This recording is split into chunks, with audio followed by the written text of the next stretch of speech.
विद्यार्थी मित्रांनो नमस्कार. आपण UPSC CSAT PYQ series 2 discuss करूयात. यामध्ये आपण यूपीएससी 2024 चा पेपर सोल्युशन पार्ट 2 पाहणार आहोत.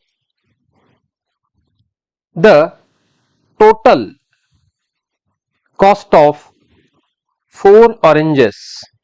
आता ऑरेंजची कॉस्ट आपण x घेऊयात, एकाची 4x. 6 मँगो म्हणजे एकाची y 6y आणि 8 ऍपल्स, एका ऍपलची z 8z. ही झाली टोटल कॉस्ट. ही काय आहे? Is equal to twice the total cost of 1 orange that is x plus 2 mangoes 2y आणि 5 ऍपल्स 5z. आता आपण सॉल्व करूयात याला. 4x plus 6y plus 8z 2 न मल्टिप्लाय होईल. 2x plus 4y plus 10z. Okay, आपण x आणि y च्या टर्म्स एका साईडला घेऊयात. आपल्याला इक्वेशन भेटेल 4x minus 2x plus 6y minus 4y आणि z च्या टर्म एका साईडला 10z मायनस 8z. म्हणजे आपल्याला इक्वेशन भेटलं 2x plus 2y is equal to 2z म्हणजेच x plus y equal to z. आता x plus y equal to z काय सांगतं? x म्हणजे काय आहे? मँगो आहे, सॉरी ऑरेंज आहे. x काय आहे? ऑरेंज आहे. y मँगो आहे आणि z काय आहे? ऍपल आहे. याचा अर्थ एक ऑरेंज आणि एक मँगो, एक ऑरेंज आणि एक मँगो यांची कॉस्ट एका ऍपल एवढी आहे. म्हणजे माझं स्टेटमेंट 2 हे करेक्ट आहे. स्टेटमेंट 2 काय होतं? Total cost of 1 orange and 1 mango is equal to the cost of 1 apple. ठीक आहे. आता फर्स्ट स्टेटमेंट बरोबर आहे की नाही चेक करूयात. Total cost of 3 oranges 5 mangoes and 9 apples is equal to total cost of 4 oranges 6 mangoes आणि 8 apples. Okay, आता आपण याला कंटिन्यू करूयात. आता आपण हा जो 10z होता ना, 10z ला आपण z प्लस 9z याच्यामध्ये कन्वर्ट केलं. आता मग z ची व्हॅल्यू काय आहे? तर z ची व्हॅल्यू आपल्याला ह्या इक्वेशनने दिलेली आहे. z ची व्हॅल्यू आहे x प्लस y. इथं पुट करूयात म्हणजे x plus y plus 9z म्हणजेच हे होऊन जाईल 3x plus 5y plus 9z. म्हणजेच x म्हणजे काय आहे? ऑरेंज, म्हणजे 3 ऑरेंज 5 मँगो आणि 9 ऍपल याची कॉस्ट कोणा एवढी आहे? 4 ऑरेंज 6 मँगो आणि 8 ऍपल एवढी आहे. म्हणजे स्टेटमेंट फर्स्ट देखील करेक्ट आहे. म्हणजे both statement 1 and 2 are correct. Option C हे याचा आपला करेक्ट आन्सर आला. 32 raised to 5 plus 2 raised to 27 is divisible by. आता या ठिकाणी सिंपली एक गोष्ट लक्षात ठेवायची की माझा बेस मला सेम कसा करता येईल. आता माझा बेस इथं 2 आहे आणि 32 ला देखील मी 2 च्या फॉर्म मध्ये लिहू शकतो. कसं? 2 raised to 5 raised to 5 plus 2 raised to 27. आता यांचं मल्टिप्लिकेशन होईल म्हणजे हे होऊन जाईल 2 raised to 25 plus 2 raised to 27. आता यामध्ये 2 raised to 25 आपला कॉमन निघेल म्हणजे 1 प्लस 2 raised to 2 म्हणजेच हे होऊन जाईल 2 raised to 25 into bracket 1 plus 4 that is 2 raised to 25 into 5. आता इथं 5 चा हा मल्टिपल आहे परंतु 5 ऑप्शन मध्ये नाहीये. मग याला आपण आणखीन या फॉर्मॅट लिहू शकतो 2 raised to 24 into 2 into 5. Yes, आता आपला हा 2 इंटू 5 म्हणजेच किती आला? 10 आला. म्हणजेच हा 10 न डिव्हिजिबल आहे. Option C. Let p and q be positive integers satisfying p less than q. आता मला p हा q पेक्षा लहान पाहिजे आणि सेकंडरी काय पाहिजे? p plus q equal to k पण पाहिजे. What is the smallest value of k that does not determine p and q uniquely. आता इनिशियली आपण k ची व्हॅल्यू ही 3 घेतली आता 3 घेतली, परंतु मला 3 ला असं डिस्ट्रीब्यूट करायचंय की ज्याच्यामध्ये पी ची व्हॅल्यू क्यू पेक्षा लेस पाहिजे आणि त्यांची ऍडिशन 3 पाहिजे. मग मी 1 आणि 2 घेऊ शकतो, ज्याप्रमाणे 1 and 2 इज इक्वल टू 3 म्हणता येईल. Okay, K is equal to 4 घेतलं तर याचं डिस्ट्रीब्युशन मी 1 3 आणि 2 प्लस 2 असं करता आलं असतं. पण 2 प्लस 2 मी करू शकत नाही, कारण मला पी ची व्हॅल्यू क्यू पेक्षा लेस पाहिजे. म्हणजे हा 1 आणि हा 3 करता आला असता. 1 plus 3 that is equal to 4. आता या ठिकाणी क्यू ची व्हॅल्यू ही मला डिटरमाइन करता येत नाही युनिकली, पण पी ची होतीये. पण क्वेश्चन मध्ये मला पी अँड क्यू पाहिजे, दोघांची पण पाहिजे. आपण नेक्स्ट गोष्टीकडे जाऊयात, के इक्वल टू 5. आता 5 असेल तर आपण 1 आणि 4 घेऊ शकतो. सिमिलरली 2 प्लस 3 येऊ शकतो, म्हणजे 1 हा 4 पेक्षा लहान आहे, 2 हा 3 पेक्षा लहान आहे. म्हणजे के इज इक्वल टू 5 असताना मला यांच्या व्हॅल्यू ह्या इथं चेंज झालेल्या दिसतात. म्हणजे के इज इक्वल टू 5 ही स्मॉलेस्ट व्हॅल्यू आहे, option C. A person walks 100 metre straight from his house. आता पर्सन त्याच्या हाऊस पासून 100 मीटर स्ट्रेट गेला, तो कोणत्या डिरेक्शनला गेला मला माहित नाहीये. मग तो नॉर्थला गेला जाऊ शकेल, साऊथला गेला असेल, ईस्टला गेला असेल, वेस्टला गेला असेल. मला क्वेश्चन मध्ये दिलेलेच नाहीये. मी अज्युम केलं, सपोज तो नॉर्थला गेला 100 मीटर. आता नॉर्थला 100 गेल्यानंतर पुन्हा तो ही टर्न्स लेफ्ट, तो लेफ्टला टर्न झाला आणि किती गेला, पुन्हा 100 मीटर गेला. ठीक आहे. आता त्यानंतर पुन्हा तो अगेन टर्न्स लेफ्ट आणि 300 गेला. म्हणजे हा आता पुन्हा 300 मीटर गेला आणि पुन्हा हा राईटला टर्न होऊन पुन्हा 100 मीटर गेला आणि त्याच्या ऑफिसला तो पोहोचला. आता या ठिकाणी तो ऑफिसला पोहोचलाय. आता म्हटलंय आपल्याला, in which direction he walk initially from his house if his house is exactly in the northeast direction. Okay, if his office is exactly in the northeast direction, not the house, office. आता आपण assume केलेलं office हे south वेस्टला होतं, पण actuality मध्ये ते north ईस्टला आहे. म्हणजेच हे 180 डिग्री मध्ये आहे, एक्झॅक्ट अपोजिट आहे. मग इनिशियली आपण जे नॉर्थ घेतलं होतं, तर आपल्याला 180 जावं लागेल. म्हणजे आपलं आन्सर हे काय असणार आहे, south. A person walks 100 metre westward. एक पर्सन हा 100 मीटर तो वेस्टला गेलेला आहे, 100 metre. Then he turns left and walk again 100 metre. आता त्याचा फेस हा साऊथ कडे आहे. He then takes 225 turn clockwise. Okay, आता तो या पॉइंट पासून त्याचा फेस हा इकडे हा साऊथला आहे. तो कसा वळला आहे, 225, पण परंतु क्लॉकवाईज वळला आहे. आता क्लॉकवाईज जर वळला, ही वरची नॉर्थ, साऊथ, ही ईस्ट आणि वेस्ट. आता हा इथून इथपर्यंत होईल 180 आणि पुन्हा 45 याला वळला. म्हणजे त्याची दिशा आता ही आहे, परंतु ही डायरेक्शन कोणामधली आहे, नॉर्थ आणि ईस्टच्या मिडलची आहे. म्हणजे आपलं आन्सर हे काय असणार आहे, north east. A statement is given followed by two conclusions, number 1 and number 2. Consider the statement and the conclusions. Statement: India is the world's largest producer of milk. Conclusion 1: India is the world's largest exporter of the milk. आता statement वरून मी कुठेही exporter आहे हे conclusion काढू शकत नाही, त्यामुळे conclusion 1 हे रॉंग होईल. Conclusion second: India does not import milk, असंही आपल्याला स्टेटमेंटमध्ये कुठेही दिलेले नाहीये, त्यामुळे हे देखील स्टेटमेंट चूक. म्हणजे neither conclusion 1 non conclusion 2 follows. आता पहा, या ठिकाणी आपल्याला क्वेश्चन दिलेला आहे आणि त्याच्या खाली दोन स्टेटमेंट दिले आहेत. क्वेश्चन विचारलेला आहे, what are the values of M and N where M and N are natural number. म्हणजे मला एम आणि एनच्या व्हॅल्यू पाहिजेत आणि एम हे नॅचरल नंबर आहे. आता आपण काय करायचं असतं, या प्रकारच्या क्वेश्चन मध्ये आपण स्टेटमेंट, प्रत्येक स्टेटमेंट हे इंडिव्हिज्युअली सेपरेटली विचार करायचा, की स्टेटमेंट 1 ची इन्फॉर्मेशन वापरून मी हे व्हॅल्यू क्वेश्चन सॉल्व्ह करू शकतो का.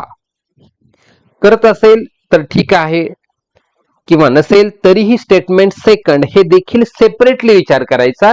स्टेटमेंट सेकंड सॉल्व्ह करत असताना स्टेटमेंट 1 ची इन्फॉर्मेशन वापरायची नाही. मग स्टेटमेंट सेकंड इंडिपेंडेंटली विचार करायचा, यानं क्वेश्चन सॉल्व्ह होऊ शकतो का? येस ऑर नो असेल आणि नंतरच्या थर्ड स्टेजमध्ये जर नो असेल तर मग पुन्हा स्टेटमेंट 1 आणि 2 ह्या दोघाला एकत्र करून विचार करायचा की आता मी क्वेश्चन सॉल्व्ह करू शकतो का, आणि त्यानंतरच फायनल आन्सर कडे आपल्याला जायचं असतं. आता 4 ऑप्शन्स आहेत. ए होता the question can be answered by using one of the statement alone but cannot be answered using the other statement alone. म्हणजे दोघांपैकी एकावरून निघत असेल तर मी हा ऑप्शन निवडला असता. The question can be answered by using either statement alone, म्हणजे माझा दोघापासून पण आन्सर निघते पण इंडिव्हिज्युअली.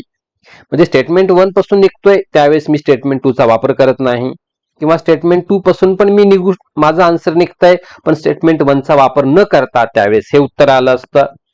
सी म्हणतंय option question can be answered by using both the statement together. हा, मला 1 आणि 2 दोघाचा वापर करून जर माझा आन्सर येत असेल तर मला सी द्यावं लागेल, आणि दोघाचा वापर करून पण आन्सर येत नसेल तर ऑप्शन डी कडे जावं लागेल.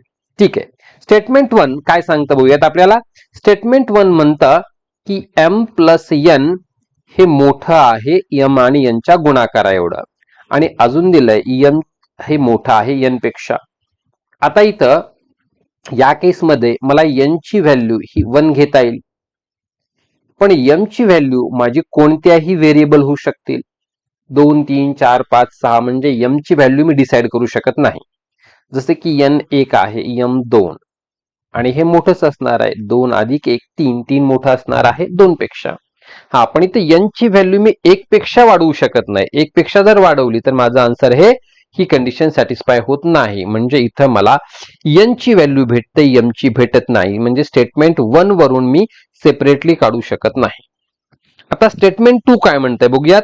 The product of M N is 24. आता एम एन चा गुणाकार 24 आहे, म्हणजे एम एन च्या व्हॅल्यू माझ्या कोणत्या असू शकतील. 24 गुणिले 1 असू शकेल, 12 गुणिले 2 असू शकेल, 8 गुणिले 3 असू शकेल, 6 गुणिले 4 असू शकेल. म्हणजे पुन्हा इथं मला एम आणि एन च्या 4 पॉसिबल व्हॅल्यू आहेत. सर आपण बघितले ना, एक भेटतंय ना सर, एक एक पहा, ही इन्फॉर्मेशन 1 मधली आहे. ही 1 मधली इन्फॉर्मेशन मी 2 मध्ये वापरू शकत नाही. मला स्टेटमेंट सेकंड इंडिव्हिज्युअलीच विचार करावा लागणार. मग 2 संख्येचा गुणाकार 24 आहे, म्हणजे आपल्याकडे 4 जोड्या उपलब्ध झाला, म्हणजे एम आणि यांच्या 4 व्हॅल्यू पॉसिबल झाल्या. म्हणजे मला स्टेटमेंट 1 इंडिव्हिज्युअली आन्सर देत नाही, स्टेटमेंट सेकंड पण देत नाही. आता दोघाला एकत्र केल्यावर, हा, आता दोघाच्या कंडिशन एकत्र केल्या तर मग मला आन्सर भेटेल की एम बरोबर 24 आणि एन बरोबर 1. म्हणजे माझं ऑप्शन इथं सी हे करेक्ट असणार आहे. आपल्याला सी आन्सर हे करेक्ट येईल की question can be answered by using both the statement together. 60 question पहा. Question what is the time required to download the software. आता टाइम किती लागेल सॉफ्टवेअर डाउनलोड करण्यासाठी. Statement 1 size of the software is 12 megabyte. आता या ठिकाणी फक्त size दिली पण डाउनलोड स्पीड किंवा ट्रान्सफर रेट दिलाच नाहीये, सांगू शकत नाही. Statement 2 transfer rate is 2.4 kilobyte per second. इथं फक्त ट्रान्सफर रेट दिलाय परंतु साईज दिली नाही, सांगू शकत नाही. म्हणजे 1 आणि 2 वरून इंडिव्हिज्युअल सांगू शकत नाही, पण 1 आणि 2 दोघाला एकत्र केलं तर आपण सांगू शकतो. म्हणजेच पुन्हा ऑप्शन सी आला. The question can be answered by using both the statements together. Question: What are the unique values of x and y where x, y are distinct natural numbers? आता स्टेटमेंट 1 म्हणतं आपल्याला x by y is odd. आता x by y odd आहे. आपण कोणत्याही value घेऊ शकतो. x ला 10, y ला 2 घेतली, 2 by 5, 10 by 2 is equal to 5, 5 odd आहे. किंवा मी याला 6 घेतलं, याला 2 घेतलं, 6 by 2 3 ऑड आहे.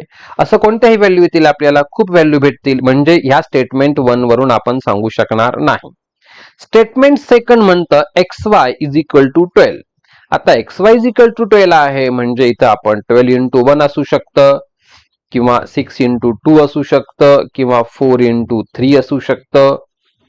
म्हणजे इथं पण आपण सांगू शकत नाही की 12 6 आणि 2 चा गुणाकार येईल, 4 3 चा 12 1 चा, म्हणजे एक्स आणि वायच्या एक्झॅक्ट व्हॅल्यू इथं पण मला भेटू शकणार नाही. पण जेव्हा मी दोन स्टेटमेंट एकत्र करतो तेव्हा मात्र मला इथं भेटेल की एक्स बाय ऑड पाहिजे आणि त्यांचा गुणाकार 12 पाहिजे, म्हणजे 6 आणि 2 ह्या एक्स आणि वायच्या किमती आहेत. म्हणजे option C, question can be answered by using both the statements together. Question: a certain sum amount was distributed among XYZ. Question: who received the least amount? कमीत कमी अमाउंट कोणाला मिळाली? Statement 1, X received 4/5 of what Y and Z get together. म्हणजे पहा, इथं मला रेशोची concept वापरावी लागेल की X ला रेशो आहे किती, 4:5 या ह्याच्यामध्ये भेटलंय. परंतु इथं मला एक्स ची व्हॅल्यू भेटली 4, पण वाय आणि झेड ची टोटल 5 आहे, पण वाय आणि झेडचं डिस्ट्रीब्युशन मला माहित नाहीये, म्हणजे स्टेटमेंट 1 वरून मी सांगू शकत नाही. Statement 2, Y received 2/7 of what x and Z get together received. आता 2/7 आहे, म्हणजे हा रेशो 2:7 आहे. आता या ठिकाणी मला y ची व्हॅल्यू 2 भेटली, परंतु x आणि z ची मला माहित नाही x ला किती आहे. सर x बरोबर 4 आहे ना, पण ती इन्फॉर्मेशन फर्स्टचा आहे. मला फक्त स्टेटमेंट सेकंडचा विचार केला तर इथं x ची इन्फॉर्मेशन मला भेटत नाहीये. पण जेव्हा आपण दोघाचा एकत्र विचार केला, आता दोघाचा एकत्र विचार का करू शकतो, कारण 4 आणि 5 ची टोटल 9 होते, तसंच 2 आणि 7 ची पण टोटल 9 होते. मग मी दोघाचा एकत्र विचार केला तर मला व्हॅल्यू भेटतील x is equal to 4, y is equal to 2. y जर 2 असेल तर z ची व्हॅल्यू 3 येईल, z इज इक्वल टू 3. म्हणजे सर्वात कमी अमाऊंट ही कोणाला भेटलेली आहे, y ला भेटली. आता आपल्याला सॉल्व्ह होईल, म्हणजे option C, question can be answered by using both the statements together. Question: if the average marks in a class are 60, then what is the number of students in the class? आता average 60 आहे, average 60 म्हणजे sum of total sum येईल, total sum divided by number of students. आता ही total sum मला माहित नाहीये आणि number हे काढायचे आहेत, पण average दिले मला 60. स्टेटमेंट 1 म्हणता highest marks in the class are 70 and the lowest marks are 50. तर दोन हायेस्ट आणि लोएस्ट मार्क भेटल्यावरून आपल्याला टोटल नंबर ऑफ स्टुडंट्स आपण काढू शकत नाही, म्हणजे फर्स्ट स्टेटमेंट वरून आपण सांगू शकत नाही. आता सेकंड स्टेटमेंट म्हणतंय exclusion of highest and lowest mark does not change the average. Okay, आता हायेस्ट आणि लोएस्ट जर आपण जरी काढून टाकले तरी ऍव्हरेज चेंज होत नाही. याचा अर्थ मिडलचे जे आहेत त्यांचं ऍव्हरेज चेंज होत नाही, म्हणजे 60च आहे. पण आता ह्या मिडल मध्ये किती टर्म्स आहेत, एक टर्म आहे, 2 आहे, 3 आहे की 4 नंबर्स आहेत, हे मात्र आपल्याला कुठंच क्लिअर होत नाही. म्हणजे स्टेटमेंट सेकंड वरून पण आपण सॉल्व्ह करू शकत नाही. आणि दोन्ही स्टेटमेंट जरी एकत्र केले, क्लब केले, तरी फक्त काय होईल, हायेस्ट मार्क 70 आणि लोएस्ट 50 आहेत, एवढं लक्षात येईल. म्हणजे यावरून पण आपण सॉल्व्ह करू शकत नाही. म्हणजे question cannot be answered even by using both the statements together. आता हे आपल्याला डेव्हिएशन मेथड, कन्सेप्टची deviation method, concept means equal distribution, ही जी डेव्हिएशन मेथड आहे यानं पण आपल्याला सोपं जाईल की फर्स्ट नंबर हायेस्ट नंबर 70 आहे, मिडलचे नंबर मला माहित नाहीयेत आणि लोएस्ट वाला 50 आहे आणि ऍव्हरेज 60 आहे. यांना डेव्हिएशन दिलं +10. आता मधले काय नंबर असतील, एक नंबर असेल 2 3 4 5, त्यांनी डेव्हिएशन 0 चे दिलं आणि 50 ने डेव्हिएशन -10 चं दिलं, नेट डेव्हिएशन 0 झालं. परंतु मी यावरून नंबर सांगू शकत नाही, म्हणजे question cannot be answered even by using both the statements together. Question is given followed by two statement 1 and 2. Okay, there are three distinct prime numbers whose sum is a prime number. There are three distinct prime numbers. आता prime numbers कोणकोणते आहेत आपल्याकडे पहा, 2 आहे, 3 आहे, 5, 7, 11, 13, 17, 19, 23 हे prime numbers आहेत. आता आपल्याला question what are those 3 prime numbers. आता 3 प्राईम नंबर्स कुठले आहेत होते आपल्याला ते फाइंड आउट करायचं आहे. Statement 1, their sum is less than 23. आता पहा क्वेश्चन होता there are 3 distinct prime numbers whose sum is a prime number. जर मी स्टेटमेंट 1 आणि 2 चा वापरच केला नाही आणि फक्त या वाक्यावर कॉन्सन्ट्रेट केलं, there are 3 distinct prime numbers whose sum is a prime number. आता मला ते कोणते भेटतील? 2, 3, 5 भेटतील का? नाहीये. 2, 3, 5 चं माझं टोटल किती येऊन जाईल? 5 + 3 8 + 2 10. 10 हा प्राईम नंबर नाहीये, म्हणजे हे माझं टोटल होऊ शकत नाही. पण मला प्राईम नंबर पाहिजे. आता प्राईम नंबर पाहिजे म्हणजे कोणते होऊ शकतील ते? 3, 5 आणि 11. 3, 5, 11 ची टोटल 19. ओके, होऊ शकेल. पुन्हा आणखीन आपल्याला कोणतं भेटू शकेल? 3, 5 23. 3, 5, 23 31. ओके, प्राईम नंबर आहे. यस, या प्रकारचे भरपूर कॉम्बिनेशन्स हे आपल्याला पुढे उपलब्ध राहतील जर आपण 23 पेक्षा मोठे प्राईम नंबरचा विचार केला तर. ठीक आहे. आता आपल्याला स्टेटमेंट 1 चा विचार केला, their sum is less than 23. Okay, sum is less than 23 म्हटलं तर आपल्याला हे 3 नंबर्स हे आपल्याला भेटू शकतील, कारण 23 पेक्षा लेस सम पाहिजे. आता इथं दुसरं कॉम्बिनेशन उपलब्ध होतच नाहीये या 23 पेक्षा लेस नंबर मधून, म्हणजे यानं मला क्वेश्चन हा माझा सॉल्व्ह होतो की 3, 5, 11 हे 3 नंबर्स मला भेटतील. म्हणजे स्टेटमेंट 1 हे सफिशियंट आहे मला 3 नंबर्स काढण्यासाठी. स्टेटमेंट 2 म्हणतंय one of the number is a 5, पण वन ऑफ द नंबर 5 असल्यामुळे माझा आन्सर सॉल्व्ह होणार नाहीये. कारण का? 5 माझं 31 मध्ये पण आलेलं आहे, इथं पण 5 आहे आणि इथं पण 5 आहे. त्यामुळं माझं उत्तर हे सेकंड स्टेटमेंट वरून सुटणार नाहीये. म्हणजेच मला फक्त एका स्टेटमेंट वरून सुटेल. म्हणजे question can be answered by using one of the statement alone, but cannot be answered using the another statement alone. Option A याचं हे करेक्ट आन्सर असेल. Consider the question and the statement. Question is x plus y is an integer. आता x plus y integer आहे का? Statement 1, 2x plus y is an integer. आता 2x plus y हा integer आहे. आता 2x plus y is an integer, पण इथे मला x ची व्हॅल्यू मी 1 आणि y ची व्हॅल्यू सपोज 2 घेतली, तर 2x प्लस वाय याचं उत्तर मला भेटून जाईल 2 × 1 + 2 म्हणजेच 4. 4 हा इंटेजर आहे.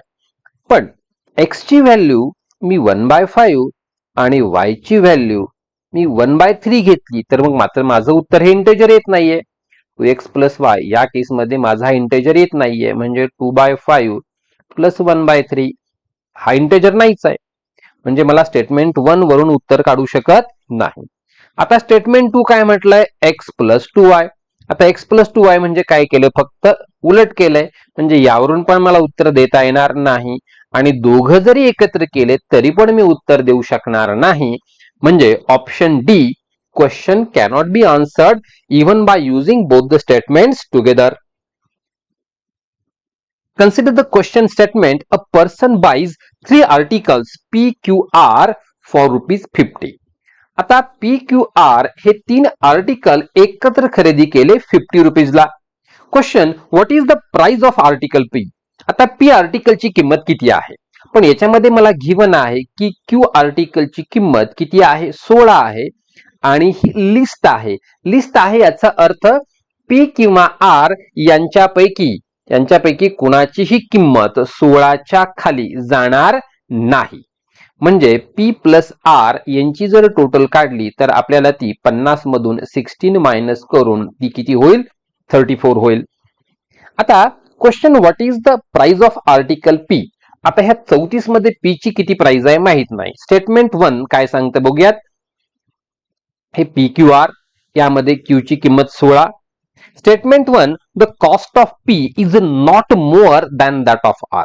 आता not more than that of R म्हणजे P less than or equal to R असेल. म्हणजे P ची किंमत 16.5 असेल तर R ची 17.5 असू शकते, किंवा इक्वल पण असू शकतात. 17, 16, 17 इक्वल पण असू शकतात. ठीक आहे. म्हणजे याच्यावरून मला निश्चित सांगू शकत नाही पी ला किती भेटली ते. आता स्टेटमेंट 2 म्हणताय the cost of R is not more than that of P. Same, हे फक्त ह्या किमती रिव्हर्स होतील, म्हणजे हे होईल 16.5 16 आणि हे होईल 17.5 किंवा 17 16 17. म्हणजे स्टेटमेंट 1 वरून मी सांगू शकत नाही, स्टेटमेंट 2 वरून पण मला किमती सांगता येणार नाहीत. पण जेव्हा मी बोथ स्टेटमेंट एकत्र केले तर मग मात्र या दोघांमधली ही कॉमन कंडिशन आपल्याला भेटून जाईल. जेव्हा आपण दोघे एकत्र केले स्टेटमेंट, त्यावरून आपल्याला सांगता येईल की पी ची व्हॅल्यू किती आहे 17. म्हणजेच option C, question can be answered by using both the statements together. P, Q, R and S appeared in a test. Has P scored more marks than Q? आता P ला Q पेक्षा जास्त mark भेटले का, हा question होता. Statement 1 म्हणतं sum of marks scored by P and Q. P आणि Q ला जेवढे मार्क मिळाले हे इक्वल आहेत sum of the marks scored by R and S. आता याच्यावरून मला कुठेही P ला Q पेक्षा जास्त मार्क भेटले हे क्लिअर होत नाही, म्हणजे माझं स्टेटमेंट 1 हे माझं सफिशियंट नाहीये. आता माझं स्टेटमेंट सेकंड काय सांगते बघूयात. The sum of the marks scored by P and S. P and S ला मिळालेले मार्क हे more than the sum of marks scored by Q and R. आता यावरून देखील मी P ला Q पेक्षा जास्त मार्क मिळाले असं आपण म्हणू शकत नाही, म्हणजे स्टेटमेंट 1 आणि 2 वरून आपण उत्तर देऊ शकत नाही इंडिव्हिज्युअली. आता दोघांना एकत्र विचार करून बघूयात काय आन्सर निघू शकता का ते.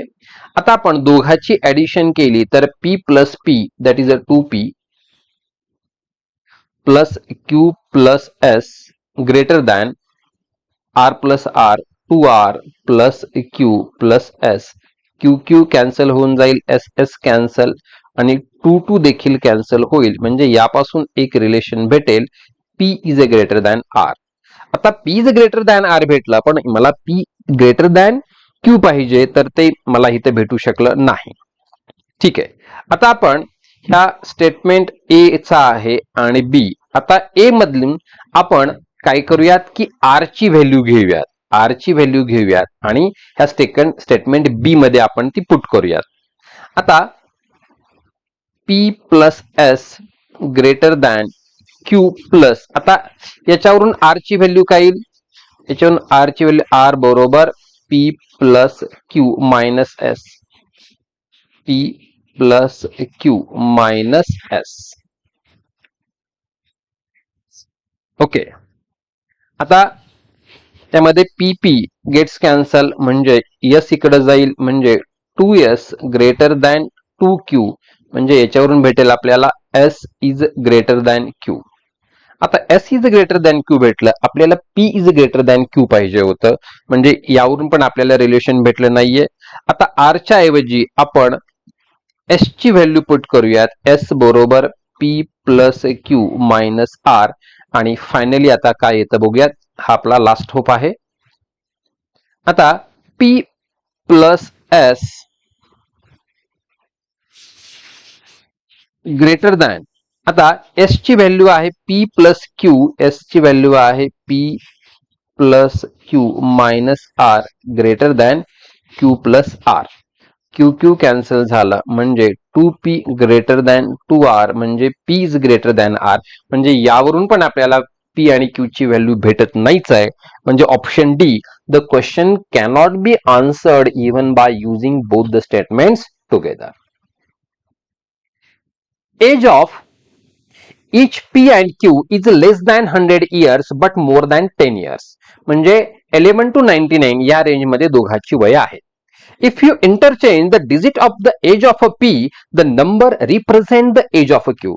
म्हणजे काय आहे की P चं सपोज एज जे आहे XY असेल, तर Q चं एज इंटरचेंज होऊन काय होईल, YX होईल.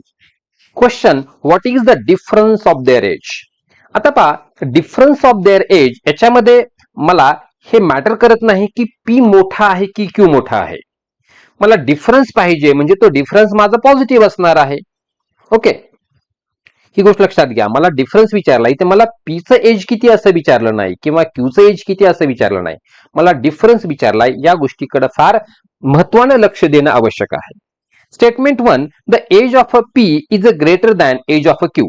आता एज ऑफ पी हा greater than age of Q असेल तरी पण तुम्ही डिफरन्स सांगू शकत नाही का? कोणतेही नंबर असतील 72, 27, ओके, म्हणजे यांच्यातला डिफरन्स हा मला इथे भेटला 45, किंवा एखादा असेल 62 आणि त्याच्या उलट 26 केलं, डिफरन्स आला 36. म्हणजे यावरून मी एक्झॅक्ट डिफरन्स सांगू शकत नाही, म्हणजे स्टेटमेंट 1 वरून मी एक्झॅक्ट सांगू शकत नाही.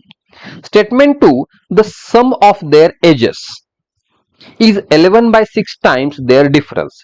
आता सम ऑफ देअर एजेस म्हणजे XY म्हणजेच काय आहे, तर हे आहे 10x प्लस वाय आहे, आणि YX म्हणजेच काय आहे की 10y प्लस x आहे. आता सम ऑफ देअर एजेस किती आलं असतं, 11x प्लस 11y आलं असतं, म्हणजे आपण 11 कॉमन काढलं असतं तर ते आलं असतं x प्लस y. हे काय आहे, 11/6 टाइम्स ऑफ देअर डिफरन्स. आता यांचा जर आपण डिफरन्स काढला असता तर 10x plus y minus 10y minus x केलं असतं. हा डिफरन्स आला असता 9x मायनस 9y. 11 कॅन्सल झालं असतं, म्हणजे इथं भेटलं असतं 6x plus 6y is equal to 9x minus 9y. म्हणजे आपल्याला हे भेटलं असतं 15y is equal to 3x, म्हणजेच y upon x is equal to 3 upon 15, म्हणजेच 1/5. 1/5 म्हणजे y इज इक्वल टू 1 आणि x इज इक्वल टू 5, म्हणजेच XY होतं. म्हणजे P चं एज हे किती आपल्याला 51 आणि Q चं एज हे 15. तरीही आपल्याला इथं डिफरन्स भेटेल किती, 36, और वाइस वर्सा. किंवा P चं एज 15, P चं 15 आणि Q चं 51 जरी घेतलं पण डिफरन्स पॉझिटिव्हच असणार आहे 36.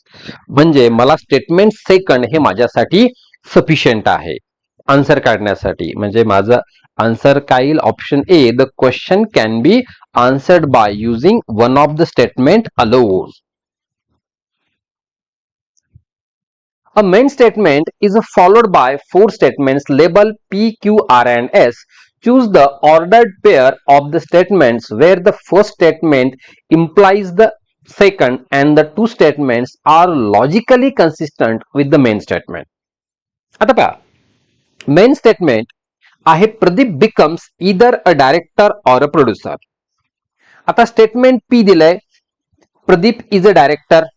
आता पहा, आणि Pradeep is a not a producer. हा म्हणजे एस आणि पी, जर एस आणि पी जर विचार घेतला की प्रदीप हा प्रोड्युसर नाहीये आणि तो डायरेक्टर आहे, आणि तसंच आपण आर आणि क्यू ह्या दोघाचा जरी विचार केला तरी पण पहा, Pradeep is a not a director आणि प्रदीप इज अ प्रोड्युसर आहे, म्हणजे एस पी आणि आर क्यू हे बोथ एस पी आणि आर क्यू आहेत. ऑप्शन सी हे आपलं करेक्ट आन्सर. सिंपल व्ही बोर्डमास वरचा हा क्वेश्चन, बोर्डमास रूल. आता यामध्ये आपण आधी सिंपली नंबर्स लिहिणार आणि नंतर पुन्हा त्यांचे साइन्स हे चेंज करणार. आता पहा, 10 प्लस 30 प्लस म्हणजे काय म्हटलंय, ए प्लस बी म्हणजेच मायनस बी, प्लस म्हणजे मायनस. आता 30 मायनस 100 मायनस मीन्स मल्टिप्लिकेशन. आता 100 इंटू 50 मल्टिप्लिकेशन मीन्स डिव्हिजन, आणि 50 divided by 25 division means addition. आता आधी आपण सगळ्यात काय करणार, इथं डिव्हिजन परफॉर्म करणार. म्हणजे हा 10 minus 30 into 100 divided by 52 plus 25. आता त्यानंतर सेकंड स्टेज मल्टिप्लिकेशन होणार, 10 मायनस 60 प्लस 25. नंतर ऍडिशन होणार, ऍडिशन कोणाचं होणार, 10 आणि 25 चं ऍडिशन होणार, 35 मायनस 60 आणि फायनल आन्सर मायनस 25. हे आपलं आन्सर येऊन गेलं. If P means greater than, Q means less than, R means not greater than, S means not less than, T means equal to. आता statement 1, 2x, S means not less than म्हणजे greater than or equal to 3y. And second statement 3x t means equal to 4z. आता ह्या दोघावरून मला काय true करायचं आहे किंवा काय फाइंड आउट करायचं, whether 9y p means is greater than 8z. आता ह्या दोन इनइक्वॅलिटी वरून मला 9y हे 8z पेक्षा मोठं आहे का हे फाइंड आउट करायचं होतं. आता आपण काय केलं पहा, x ची व्हॅल्यू इक्वल करूयात. म्हणजे इथं 2x होतं आणि इथं 3x होतं, म्हणजे याला मी 2 न मल्टिप्लाय केलं, इथं 6x होईल. या इक्वेशनला 2 न मल्टिप्लाय आणि याला 3 न मल्टिप्लाय करू, यालाही 3 न मल्टिप्लाय करू. तर असं केलं तर आपल्याला काय भेटेल पहा, इक्वेशन भेटेल 6x greater than or equal to 9y आणि पुन्हा खाली भेटेल 6x is equal to 8z. आता 8z याची व्हॅल्यू आपण या 6x च्या जागी टाकली तर आपल्याला भेटेल 8z greater than or equal to 9y. म्हणजे statement 1 9y is greater than 8z हे काय आहे, रॉंग आहे, चुकीचं आहे. आता स्टेटमेंट 2 x q दिलंय, q ची किंमत काय, q means less than, x is less than 2y. आणि दुसरं स्टेटमेंट y r दिलेला आहे, r चा अर्थ काय आहे, r means not greater than, not greater than म्हणजे less than or equal to z. आणि ह्या दोघापासून मला काय फाइंड आउट करायचं आहे, x r, r means not greater than म्हणजे less than or equal to z. ठीक आहे. आता 2y होतं म्हणजे इथं आपण यालाही 2 न मल्टिप्लाय केलं, यालाही 2 न मल्टिप्लाय केलं, म्हणजे ह्या दोघांना जर क्लब केलं तर x less than 2y less than or equal to 2z. म्हणजे रिलेशन काय भेटेल मला, x is less than 2z. x is less than 2z भेटेल, x less than or equal to z भेटणार नाही. म्हणजे neither 1 or 2 is correct. Option D. If in a certain code ABCD is written as 24. आता ABCD च्या value मला माहिती आहेत 1, 2, 3 आणि 4. आता 24 यांची किंमत कशी आली, यांचं क्लिअर आहे मल्टिप्लिकेशन करून, यांचं मल्टिप्लिकेशन करून 24 आलं. Yes, simple. आता मला एकदा लॉजिक लक्षात आलं, तेच लॉजिक EFGH ला वापरलं आहे. IJKL, I म्हणजे 9, J 10, K 11 आणि L 12 यांचा गुणाकार करून आपल्याला किती आलं, 11880. Option A. कोडिंग डिकोडिंगचे क्वेश्चन्स हे व्हेरी इझी असतात. परत कोडिंग डिकोडिंगचा अजून एक question, in a certain code pot is written as a top. आता पहा, हाही किती सोपा आहे. पॉटला काय केलं, रिव्हर्स लिहिलं, याला जर उलट लिहिलं तर त्याचा काय झाला तयार, टॉप झाला आणि त्याच्या अगोदर ए, सुरुवातीला ए लिहून टाकलं. त्याच पद्धतीनं ट्रॅप, TRAP, ट्रॅपला उलट लिहिलं, रिव्हर्स काय आलं असतं, PART, पार्ट आला असतं, अगोदर ए अटॅच करून टाकलं.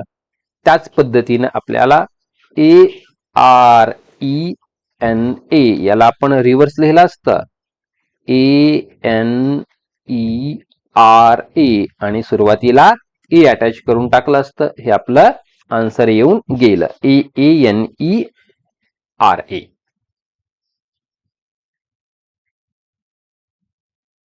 ते काय करायचंय, उलट लिहायचंय आणि सुरुवातीला ए अटॅच करून टाकायचंय. What will come in a place of a star in the sequence. आता 3, 14, 39, 84, स्टार आणि 258. आता आपण यांच्यातला डिफरन्स पाहणार. आता आता हळूहळू डिफरन्स वाढत चाललाय, म्हणजे आपण डिफरन्स, त्याचा डिफरन्स किंवा डिफरन्सचा डिफरन्स या गोष्टी आपण चेक करत जाणार. इथं आपल्याला डिफरन्स कितीचा भेटला, 11चा भेटला. पुन्हा यांच्यातील डिफरन्स आपल्याला कितीचा भेटला, हा भेटला 25चा भेटला. ओके, पुन्हा हा डिफरन्स,